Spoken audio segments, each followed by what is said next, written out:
তাকেও সমানভাবে বিচারের আওতায় আসতে হবে। কারোর জন্য কোনো ধরনের ইম্পিউনিটি থাকবে না, কোনো দায় মুক্তি দেওয়া হবে না। সবাইকে দায়ী থাকতে হবে তার কর্মের জন্য। আমরা সেই বাংলাদেশকে করতে চাই।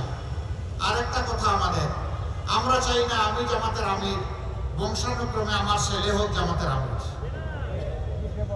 আমরা ওই পরিবারতান্ত্রিক রাজনীতি চাই না, যে রাজনীতিতে পরিবার ছাড়া অন্য কেউ যোগ্য হয়ে আসার সুযোগ নাই, সেই রাজনীতি আমরা দেখতে চাই না। রাজনীতির পরিবর্তন চাই। রাজার ছেলে রাজা হবে, একজন শ্রমিকের ছেলেও প্রধানমন্ত্রী হবে ইনশাআল্লাহ, যদি তার যোগ্যতা থাকে। ওই বাংলাদেশ আমরা করতে চাই, যেখানে সত্যিকারের মেরিটোক্রেটিক সোসাইটি হবে, যেখানে পলিটোক্রেটিক সোসাইটি হবে না।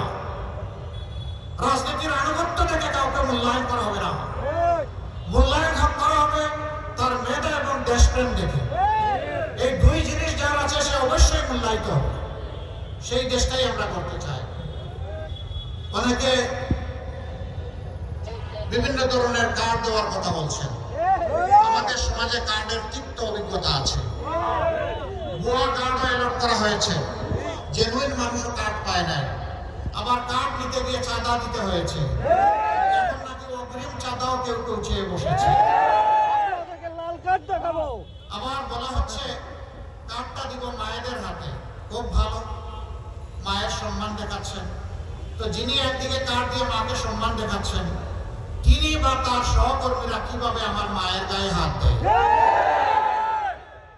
এক হাতে কার্ড, আরেক হাতে আমার মায়ের গায়ে হাত, ওটা আমরা বরদাস্ত করব।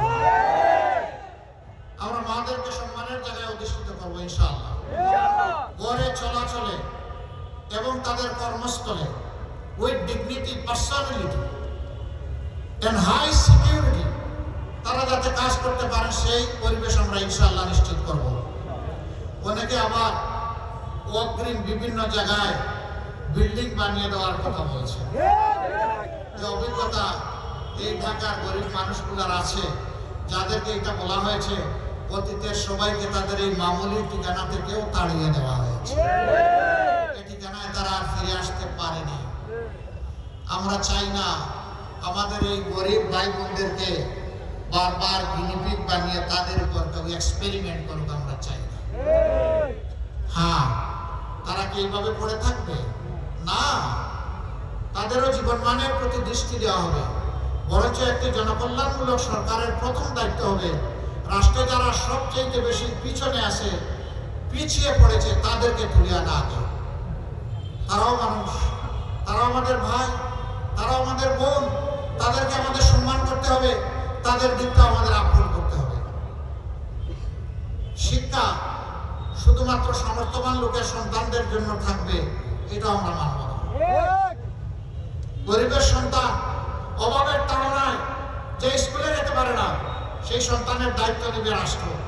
রাষ্ট্র হবে তার মা, রাষ্ট্র হবে তার বাবা। তার মেধা